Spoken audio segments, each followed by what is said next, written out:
Author Tim Ferriss जब छोटे बच्चे थे तब एक दिन उनके डैड ने उनको एक कॉइन दिया जिसे लेकर वो खुशी खुशी मार्केट चले गए। पर जैसे ही वो कॉइन हाथ में लिए मार्केट जा ही रहे थे तभी अचानक से उनके हाथ से वो कॉइन छूटकर गटर में जा गिरा। टिम ने कॉइन को बाहर निकालने की बहुत कोशिश की पर वो कॉइन बाहर नहीं निकल पाया। वो रोते रोते घर वापस आए और उन्होंने ये सारी बातें अपने डैड को बताई। उनके डैड ने उनसे कहा, टिम तुम्हें उस कॉइन को सही से पकड़ना चाहिए था, गलती तुम्हारी ही है, मैं अब तुमको दूसरा कॉइन नहीं देने वाला। वहीं पास में ही एक तरफ टिम के दादाजी खड़े थे जो दोनों की सारी बातें सुन रहे थे। उन्होंने टिम को अपने पास बुलाया और उनसे कहा, टिम देखो गलती तो तुम्हारी है पर यह नहीं कि तुमने वो सिक्का गटर में गिरा दिया, बल्कि असली गलती तुम्हारी यह है कि तुम्हारे पास वो सिर्फ एक ही कॉइन था।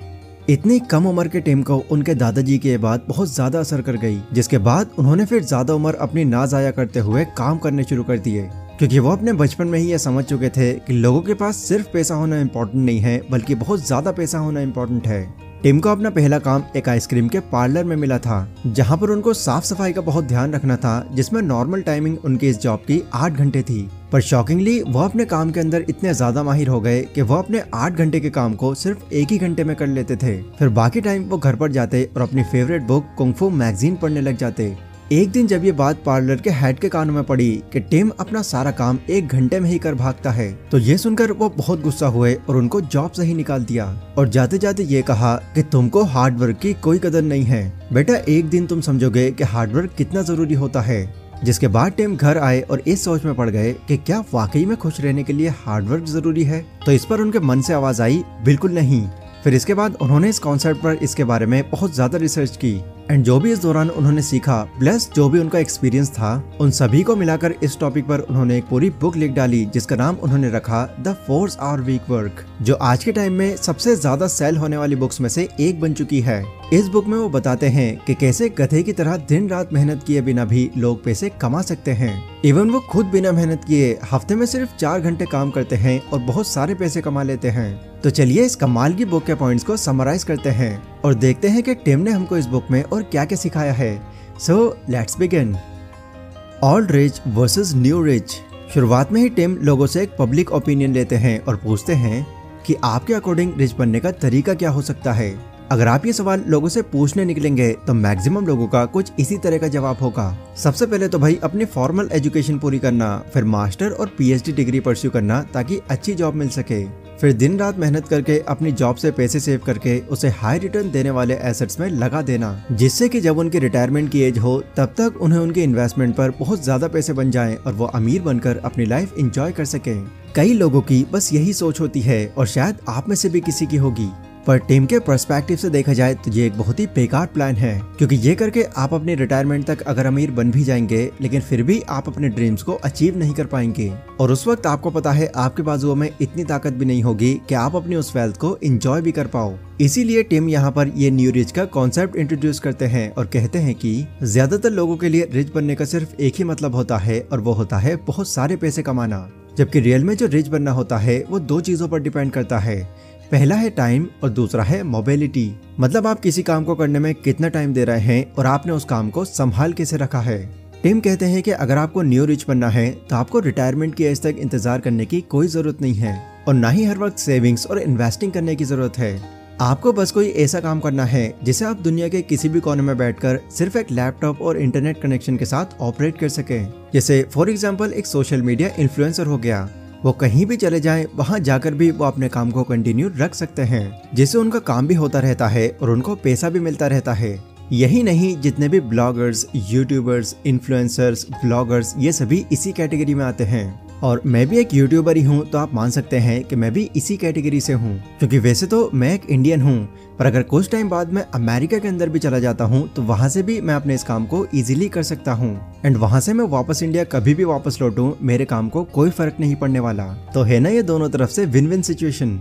अब सवाल यहाँ पर यह है कि आप कैसे इस न्यू रिच कैटेगरी में एंटर कर सकते हैं, राइट? टिम कहते हैं कि अगर आपको इसमें एंटर करना है तो सबसे पहले आपको एक डील का कॉन्सेप्ट है उसको फॉलो करना होगा, क्योंकि ये एक ऐसा कॉन्सेप्ट है जो इस पूरे प्रोसेस को समझने में आपकी सबसे ज्यादा हेल्प करेगा। तो चलिए इसको थोड़ा डीप में समझते हैं। डील के डी का मतलब है यहाँ पर डेफिनेशन, यानी कि जो रूल्स पहले से ही सेट हैं या जो एग्जिस्टिंग सिस्टम है उसे फॉलो करने की जगह न्यू रूल सेट करना। ई का मतलब है एलिमिनेशन, इसमें हमको हमारी लाइफ की जितनी भी अनइम्पोर्टेंट चीजें हैं उनको एलिमिनेट करना होता है।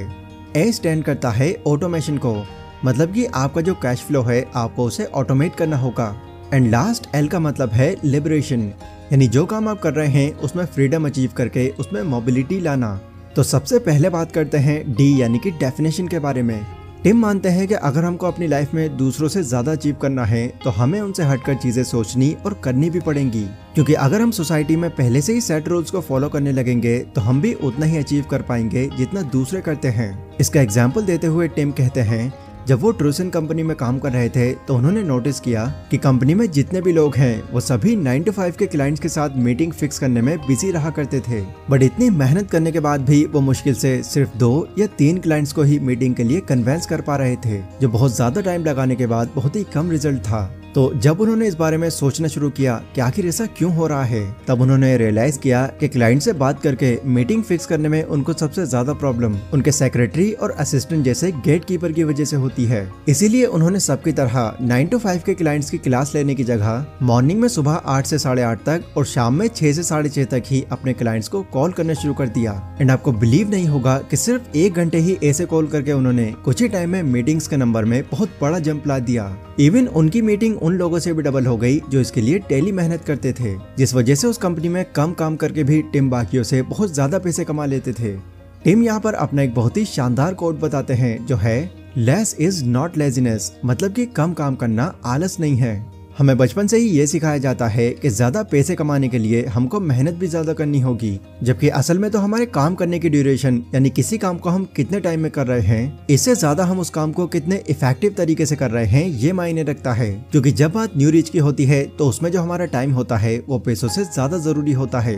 इसको और आसानी से समझाते हुए टिम कहते हैं कि इमेजिन करो कि 2 लोग हैं, एक का नाम जेनी है और दूसरे का नाम जॉन है। जेनी जो है वो साल भर में $1,00,000 कमाती है और वो इस दौरान 50 हफ्तों में हर हफ्ते 80 घंटे काम करती है, यानी अपने इस काम के लिए उसे हर हफ्ते $2,000 मिलते हैं। जबकि जॉन जो है वो साल के $50,000 कमाता है। वो भी जेनी की तरह ही साल भर में 50 हफ्ते काम करता है, पर वो हर हफ्ते 80 घंटे काम करने की जगह सिर्फ 10 घंटे ही काम करता है। तो अब आप जरा सोचकर बताइए कि आपके अकॉर्डिंग इन दोनों में से ज्यादा रिच कौन है? यस, आपको शायद लग रहा होगा कि ये तो बड़ा ही सिंपल है, ऑफ कोर्स जेनी ही ज्यादा रिच है क्योंकि इन दोनों में वही ज्यादा पैसे कमा रही है। लेकिन अगर आप काम के अंदर लगने वाले टाइम और हर घंटे को दोनों की इनकम से कंपेयर करेंगे तो आपको पता चलेगा कि जहां जेनी हर हफ्ते 80 घंटे काम करके सिर्फ $25 कमाती है, वहीं जॉन सिर्फ 10 घंटे काम करके $100 कमा लेता है।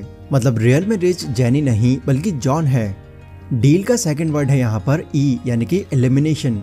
यहाँ पर टिम कहते हैं कि दुनिया में जितने भी लोग हैं उनका जो टाइम मैनेज करने का तरीका होता है वो बिल्कुल ठीक नहीं है। वो अपने टाइम के हर मिनट को कोई ना कोई प्रोडक्टिव टास्क करने के लिए एलोकेट कर देते हैं, क्योंकि उनको लगता है कि जितना ज्यादा टाइम वो काम करेंगे वो उतने ही ज्यादा पैसे कमाएंगे, जबकि ऐसा नहीं है।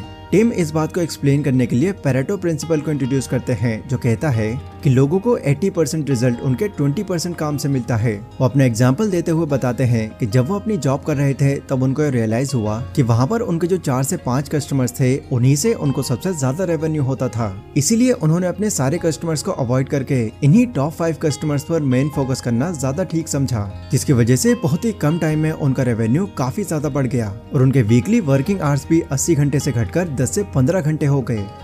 डील का तीसरा वर्ड है यहाँ पर ए यानी ऑटोमेशन।